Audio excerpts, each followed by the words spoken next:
ini kita waktunya agak molor dikit ya. Jadi saya mungkin bawanya sedikit lebih cepat. Ya Bapak Ibu ya, nggak apa-apa ya. Karena tapi tidak akan mengurangi kualitasnya. Oke? Karena saya jam 12 sudah ada appointment, tadi kita mulai agak telat dan Pak Lino maju dulu, jadi kita mungkin ya sedikit banyak lebih cepat lah ya, nggak apa-apa ya. Oke, baik Bapak Ibu, silakan slide pertama. Oke. Baik Bapak Ibu, kita akan bahas hari ini the power of recruiting. Teman-teman, saya mau tanya, siapa di antara Anda yang tidak tahu bahwa di Prudential Anda harus merekrut? Ada yang tidak tahu? Ada yang nggak tahu? Atau siapa yang tahu? Tahu semua ya? Bapak Ibu, saya ingin tanya, siapa di antara Anda yang hari ini masih agent dan mentargetkan waktu bikin goal setting, akhir tahun ini Anda ingin capai UM? Siapa? Oke. Masih angkat tangan Bapak Ibu, masih angkat tangan ya, teman-teman angkat tangan. Oke, Anda perhatikan baik-baik nanti yang ingin saya jelaskan ya. Karena hari ini, sesi hari ini itu dibuat untuk Anda. Ya, dibuat untuk Anda. Baik, Bapak Ibu, slide berikutnya. Kita jangan pakai ini dulu ya, ntar ya. Yang punya simpan aja dulu. Oke. Ntar dulu. Teman-teman, ini ada satu cerita bahwa suatu hari, siapa yang nggak kenal Zig Ziglar? Yang nggak kenal ada?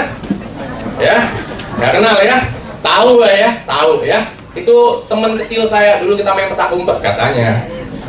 Nah teman-teman, suatu hari Zig Ziglar ini bersama temennya yang seorang insinyur, ya jalan-jalan gitu ya di tengah kota. Lalu di situ pas ada satu tempat di mana sedang dibangun bangunan, ya.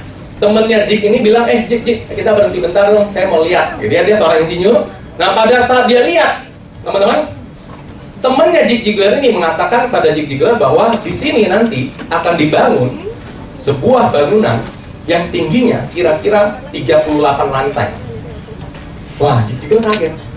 Teman-teman, cuma lihat tanah doang loh. Cuma lihat tanah doang, temannya Zig Ziglar ini bisa bilang bahwa di sini akan dibangun sebuah bangunan yang tingginya itu adalah 38 lantai. Temannya Zig Ziglar kaget, tanya kepada temannya. Ya, tanya kepada temannya, kok kamu bisa tahu? Ya, teman-teman, jawaban temannya seperti ini. Ya, jawaban temannya. Ya, you can estimate the height of the building by the width and the depth of its foundation. Jadi teman-teman, ternyata sebuah bangunan, Pak Martin insinyur di sini ya, sebuah bangunan itu bisa diprediksikan setinggi apakah bangunan itu hanya dengan melihat fondasinya. Hebat ya? Oke ya. Nah, lalu temennya itu jawab lagi, the bigger and the deeper the hole for the foundations, the higher will be the building. Semakin besar dan semakin dalam lubang fondasi, itu akan semakin tinggi fondasi yang akan dibangun di tanah itu. Teman-teman, saya terus terang sesi hari ini itu sudah pernah saya bawa kira-kira 7 bulan yang lalu. Siapa yang hadir? 7 bulan lalu siapa yang hadir ya? Yang tidak hadir? Oke ya, yang tidak hadir banyak ya. Nah hari ini tuh karena waktu itu nggak tahu kenapa ceritanya ya, recordernya rusak ya Pak ya. Sehingga hari ini kita pengulangan ya. Bagi yang sudah pernah ikut nggak apa-apa, ini repetisi. Tapi yang belum pernah ikut, teman-teman, ini Anda perhatikan baik-baik ya. Nah, teman-teman, di bisnis ini kita lihat ya. Kita lihat, kita di industri ini ya. Teman-teman, Anda pingin punya bisnis yang seperti ini kan? Ini pointernya mana ya? Yang tengah. Oke ya. Ini kalau ini Anda, ini agent Anda pingin punya bisnis seperti ini? Hah? Anda pilih mana? Bisnis seperti ini atau bisnis seperti ini? Hah? Yang kanan. Oke? Kenapa? Di sini alone banget. Ya, sepi. Betul ya? Kalau seperti ini Bapak Ibu, lebih rame. Ya, lebih rame. Nah, Anda pilih mana? Yang seperti ini kah atau yang seperti ini? Ya, seperti itulah. Ya, ngerti dong. Bapak Ibu, hari ini kita akan bahas bagaimana caranya biar seperti ini gitu loh. Ya, karena kalau Anda seperti ini, teman-teman, nggak akan tahan lama. ya, nggak akan tahan lama. Kalau Anda ingin bangun bisnis loh ya, hari ini kita bicara bangun bisnis, ya. Kemudian kalau Anda bangun bisnisnya seperti ini, Anda akan bertahan lebih lama. Dan Anda akan pensiun dengan nyaman, oke ya. Nah, kita lihat sama-sama. Kok lama amat nih, ya? Saya butuh kecepatan ternyata, ya. Teman-teman, kita di sini Anda menjual asuransi atau membangun kerajaan bisnis? Membangun kerajaan bisnis. Kok sendirian terus? Membangun kerajaan. Teman-teman, ya, terus terang, ini pernyataan yang selalu saya lontarkan, ya. Kalau teman-teman, ya, tanya kepada Pak Martin, kalau di industri ini hanya jualan plus komisi 5 tahun 99%, Pak Martin join nggak bisnis ini? Ya. Pak Martin join nggak di bisnis ini? Ya. Mungkin butuh klarifikasi dari Pak Martin ya. Kita tanya, Pak Martin join nggak Pak? Nggak. Nah, teman-teman, kenapa? Karena kalau beginian Bapak Ibu, kita jualan terus, mau sampai kapan? Ya. Oleh karena itu, kita lihat, kita ingin bangun kerajaan bisnis. Jadi hari ini, teman-teman yang hadir di sini, harap kita semua sadar bahwa Anda berada di sini bukan melulu hanya jualan. Memang harus jualan, harus. Dan Anda bisa belajar bagaimana cara jualan. Tapi kita belajar bagaimana juga membangun kerajaan bisnis. Ya, Bapak Ibu, setiap pengusaha itu mereka tahu bahwa mereka harus ekspansi atau buka cabang untuk mereka bisa besar. Betul Bapak Ibu? Betul ya? Anda lihat Jeko, Anda lihat Starbucks, Anda lihat STR 77, Anda lihat mereka buka cabang di mana-mana. Tahu tujuannya apa Bapak Ibu? Untuk menciptakan omset. Betul nggak?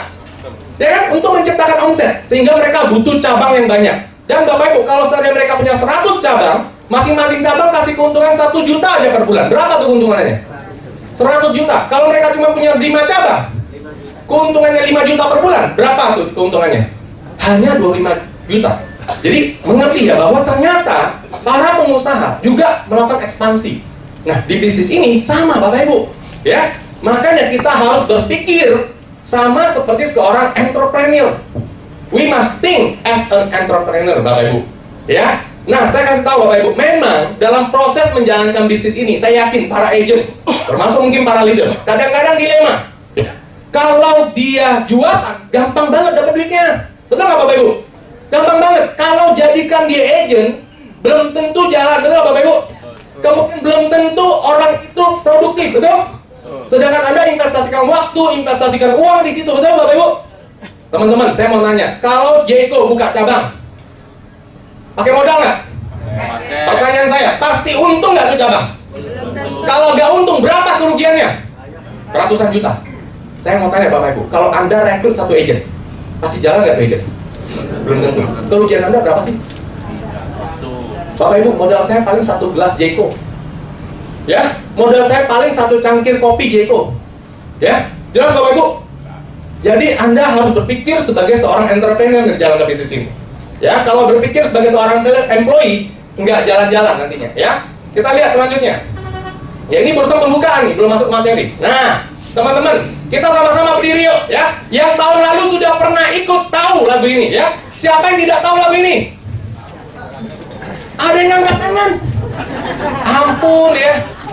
Dulu mungkin nggak masuk SD kali ya. Bapak Ibu, ini lagu Burung Kakak Tua. Tahu lah nyanyinya? Oke ya, kita nyanyi sama-sama ya. 3, 2, 1. Kakak tua. Tepuk tangan dong. Hinggap di jendela, enek sejak curah, gigi taring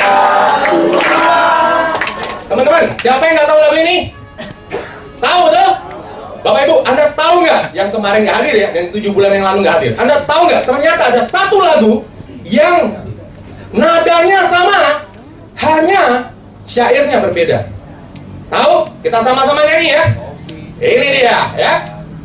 Oke, kita sama-sama nyanyi Bapak Ibu. 3, 2, 1.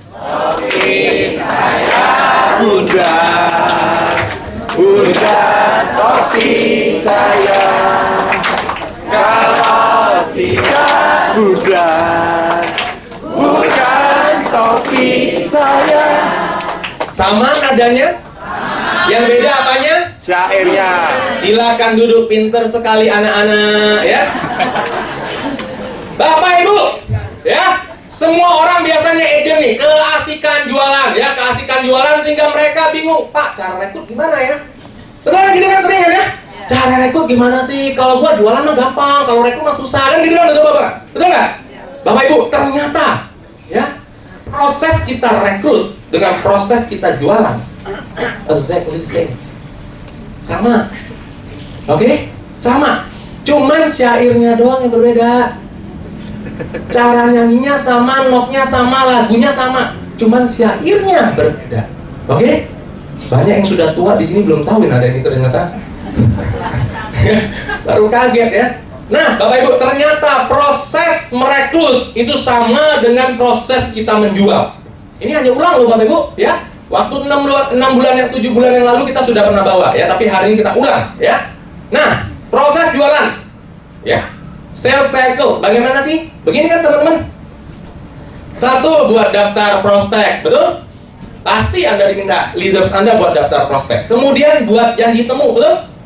Ya kan? Atau langsung datengin orang itu ya. Kemudian Bapak Ibu apa yang harus kita lakukan? Finding. Kemudian barusan presentasi. Habis itu pasti ada objection, handling objection, kemudian follow up dan closing, kemudian police delivery, betul?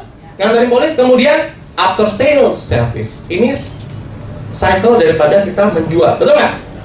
Teman-teman, kalau sales cycle, kalau recruiting cycle bagaimana? Ternyata sama, ya. Proses merekrut, ya. Apa yang harus kita lakukan pertama kalau kita mau merekrut? Buat daftar prospek. Kemudian buat janji temu. Kemudian